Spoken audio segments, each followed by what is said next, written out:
Hello students, आज मैं इस क्लास में पी ब्लॉक एलिमेंट का लास्ट जो ग्रुप है, ग्रुप 18 एलिमेंट्स और नोबल गैस एलिमेंट्स, वो मैं कवर करने वाला हूँ, जो नीट के लिए बहुत ही इंपॉर्टेंट होने वाला है आप लोगों के लिए। तो चलिए देख लेते हैं एक एक करके। तो फर्स्ट ग्रुप 18 एलिमेंट्स जो नोबल गैस कहा जाता है, जिसका फुलफिल्ड इलेक्ट्रॉनिक कॉन्फ़िगरेशन होता है, मतलब 6 इलेक्ट्रॉन 6 + 2 मतलब 8 इलेक्ट्रॉन्स लास्ट शेल में रहता है, ऑक्टेट फील्ड अप रहता है, एक्सेप्ट हीलियम, हीलियम को छोड़ के। हीलियम में डुप्लेट होता है। चलिए देख लेते हैं की elements and configuration. Helium, neon, argon, krypton, xenon, radon and oganesson. ठीक है, तो जनरल इलेक्ट्रॉनिक कॉन्फ़िगरेशन क्या है इस ग्रुप का? NH2 NP6 accept helium which is 1s2। फिर स्टेबल ऑक्टेट, तो इसमें क्या होता है? स्टेबल ऑक्टेट रहता है। तो ऑक्टेट स्टेबल रहने से इसमें क्या होता है, देखिए, स्टेबल ऑक्टेट रहने से they are valence shells result in high stability making them monoatomic gases. This group elements all are monoatomic, मतलब एक ही एलिमेंट इसमें रहता है। इंपॉर्टेंट पीरियोडिक ट्रेंड्स, जो इंपॉर्टेंट पार्ट है, आप लोग जरूर वीडियो पॉज करके ये सब पॉइंट जो टू द पॉइंट मैंने नोट डाउन कर लिया है, मतलब आप लोगों के लिए ये बनाया मैंने, तो ये आप लोग नोट डाउन कर लीजिए।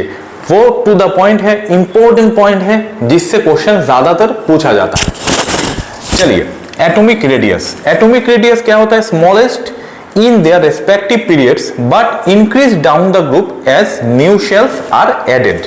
नीचे की तरफ जाएंगे तो शेल इंक्रीज होगा तो साइज भी इंक्रीज होता जाएगा। Ionisation energy exceptionally high. Ionisation enthalpy क्या होगा? हाई होगा। क्यों हाई होगा?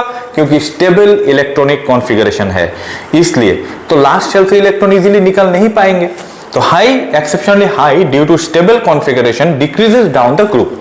Next, electron gain enthalpy high positive values because they have no tendency to accept additional electron. मतलब एडिशनल इलेक्ट्रॉन तो कभी नहीं लेगा ना, क्योंकि ऑलरेडी फुलफिल्ड इलेक्ट्रॉनिक कॉन्फ़िगरेशन है, इसलिए electron gain enthalpy positive value show करता है।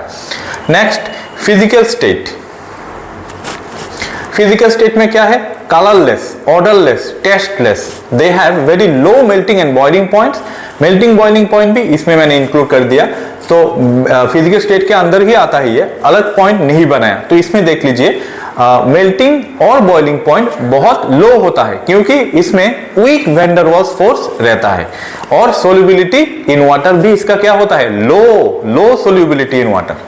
नोट, ये जो पॉइंट, ये भी नोट डाउन करने का, क्योंकि helium has the lowest boiling point 4.2 kelvin of any known substance. ये सबसे कम बॉइलिंग पॉइंट एलिमेंट हीलियम का ही होता है। चलिए नेक्स्ट पॉइंट की तरफ।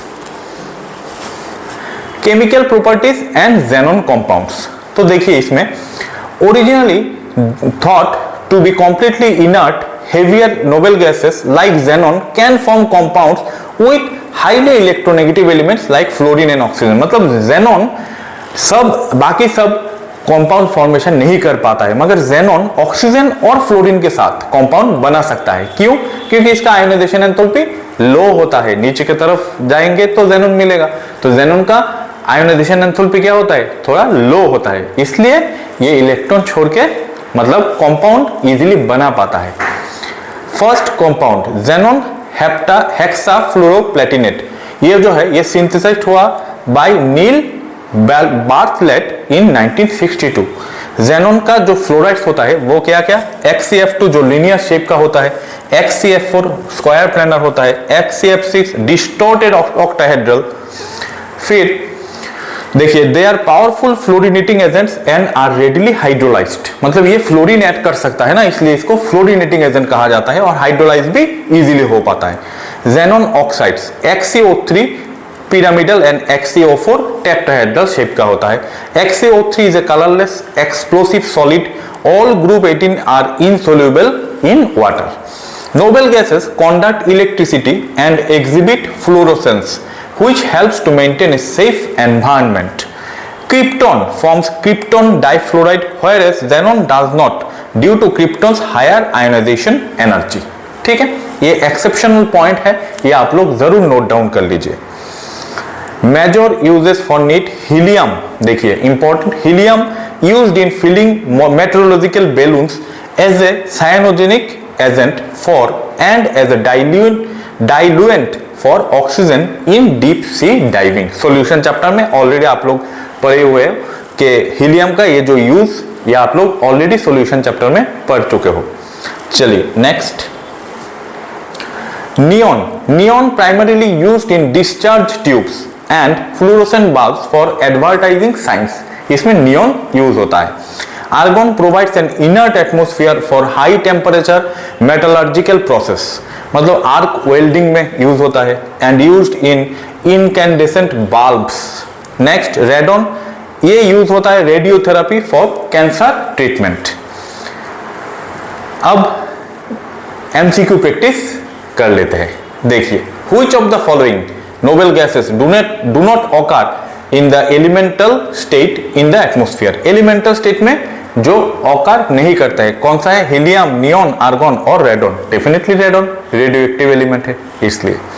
नेक्स्ट एक्सप्लेनेशन वही, radon is the last named member of the 18th group element is the periodic table. It is radioactive in nature and as a result all other noble gases except radon occur in the elemental state in the atmosphere. Next MCQ, which of the following gas is the second most abundant noble gas in the atmosphere? Second most abundant, helium, argon, neon, krypton. Definitely answer होगा neon. Neon क्योंकि देखिए argon is the most abundant noble gas in the atmosphere, accounting for about 0.934% by volume.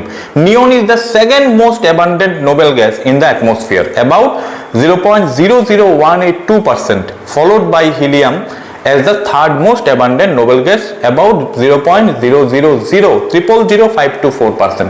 तो ये बहुत important part है, जरूर note down कर लीजिए। तो फर्स्ट जो अबंडेंट है आर्गन, फिर क्या है नियॉन, फिर क्या है हीलियम।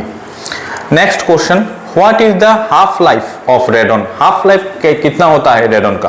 रेडॉन का half life 10 days, 4.56 days, 3.82 days, 5.46, 3.82 days, ये होता है रेडॉन का half life. Half life of a radioactive substance refers to the amount of time that it takes for half of the radioactive atoms in a sample to decay। मतलब पहले से half decay होकर half होने के लिए जितना time लगता है वही into a more stable form। Radon has a half life of 3.82 days, याद रखना। Which of the following noble gases is not obtained Bhaya fractional distillation? मतलब ये जो है इसमें कौन सा नोबेल गैस है जो फ्रैक्शनल डिस्टिलेशन के थ्रू एक्सट्रैक्ट नहीं किया जा सकता है? क्रिप्टॉन, आर्गन, नियॉन और हीलियम। ट्राई कर लीजिए, आंसर होगा क्या? Krypton, neon, argon, krypton, xenon, कौन सा होगा बताइए? ऑप्शन फिर से मैं दिखा रहा हूं, krypton, argon, neon, helium. Helium, yes, helium होगा correct answer. Neon, argon, krypton, xenon are obtained by fractional distillation of air.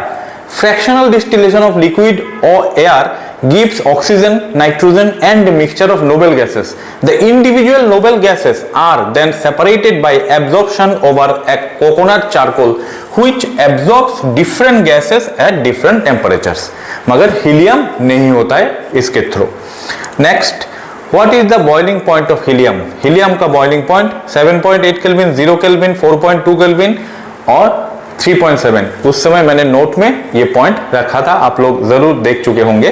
तो इसका ऑप्शन होगा answer option C, 4.2 kelvin. The melting and boiling points of noble gases are very low. This is because atoms are held together by weak van der Waals forces of attraction in both liquid and solid states. Helium has the lowest boiling point, equal to 4.2 Kelvin among all known substances, मतलब lowest होता है। चलिए next, which of the following noble gases is the most soluble in water? Most soluble, helium, radon, krypton, xenon। helium, radon, krypton, neon, कौन सा होगा बताइए? neon। Of all the noble gases, radon is the most soluble. Radon is the most soluble in water. Noble gases are non-polar substance However, when dissolved in water, they are slightly soluble. This is due to dipole induced dipole interaction. मतलब radon में क्या होता है, dipole induced dipole force create होता है, इसलिए ये जो है ये मोस्ट सोल्यूबल होता है। मतलब वाटर तो क्या होता है, डाइपोल होता है, तो इसके साथ रहने के बाद रेडॉन में भी इंड्यूस्ड डाइपोल फॉर्मेशन होता है, इसलिए डाइपोल वाटर का और रेडॉन में क्रिएट हुआ इंड्यूस्ड डाइपोल, तो dipole induced dipole force of attraction इसमें रहता है। चलिए next, which among the following noble gases does not form clathrates. देखिए argon, xenon, krypton, helium, answer होगा हीलियम। एक्सप्लेनेशन देखिए, noble gases can form compounds in which the gases are entrapped in the cavities of crystal lattice, such compounds are called clathrates. Only argon, krypton, xenon and radon are known to form clathrates among the noble gases. ठीक है, helium नहीं कर पाता है। What is the electron gain enthalpy for noble gases? Greater than 0, less than 0, equal to 0? It is not defined. Definitely greater than 0. Noble gases have completely filled and as a result no vacant room in their valence shell, and hence the additional electron has to be placed in an orbital of the next higher shell. Therefore energy has to be supplied in order to add an electron, and so the electron gain enthalpy of noble gases is positive. मतलब electron लेने का कोई जरूरत ही नहीं है क्योंकि इसमें already fulfilled electron है, ये रीजन। चलिए next, what is the ratio of the molar heat at constant pressure to the molar heat at constant volume for a noble gas?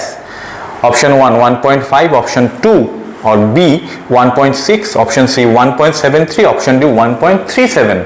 तो आंसर होगा ऑप्शन बी 1.67। ये एक्सप्लेनेशन बहुत important, note down कर लीजिएगा। All noble gases are monoatomic in nature due to their stable outer electronic configuration. The ratio in their specific or molar heat at constant pressure to the specific or molar heat at constant volume is always equal to कितना है, 1.67। मतलब CpCv उसका जो ratio वो 1.67, which is same for all monoatomic gases। मतलब ये thermodynamics में आप लोग पढ़ चुके होंगे कि जो Cp और Cv का जो रेशियो मोनोएटॉमिक गैस के लिए वो क्या होता है, कितना होता है, 1.67। तो नोबल गैसेस मोनोएटॉमिक है तो इसका भी 1.67 ही होगा। ठीक है, तो वो ट्विस्टेड क्वेश्चन है, ऐसे टाइप का क्वेश्चन बहुत पूछा जा सकता है, मतलब इस बार नीट में पूछा जा सकता है, इंपॉर्टेंट भी है, नोट डाउन जरूर कर लीजिएगा। Which of the following statements is incorrect? ये लास्ट MCQ है। Which of the following statements is incorrect about noble gases? They are monoatomic, they are colorless, they are odorless, they all have an outer electronic configuration NH2NP6। Try कर लीजिए। Yes, option D, मतलब general outer electronic configuration of noble gas is NH2NP6, but for helium, helium में क्या होता है, helium में आप लोग कह सकते हो कि हाँ सभी नोबल गैस में ये हो सकता है NH2NP6, नहीं, एक तो एक्सेप्शनल है ना हीलियम, उसमें 1h2 होता है, 1h2 as its atomic number is only 2। all noble gases are monoatomic, odorless and colorless। ठीक है, तो इतना मैंने मतलब नीट के जो इंपॉर्टेंट MCQ हो सकता है ये जो ग्रुप 18 से, ये मैंने हर एक टाइप का प्रैक्टिस कर यहाँ पे कर दिया है, और आप लोग भी जरूर ये प्रैक्टिस कर लीजिए घर में। और यहाँ पे इस चैप्टर का दी एंड होता है, तो शॉर्ट वीडियो है, बहुत ही छोटा है, आप लोग जरूर ये पूरा वीडियो देख के ये नोट डाउन करके नीट के लिए प्रिपेयर हो जाएंगे। ठीक है, तो चलिए आशा करता हूँ ये जो अपकमिंग नीट एग्जाम है बहुत ही अच्छा होगा आप लोगों के लिए, और all the best for NEET exam. Thank you all.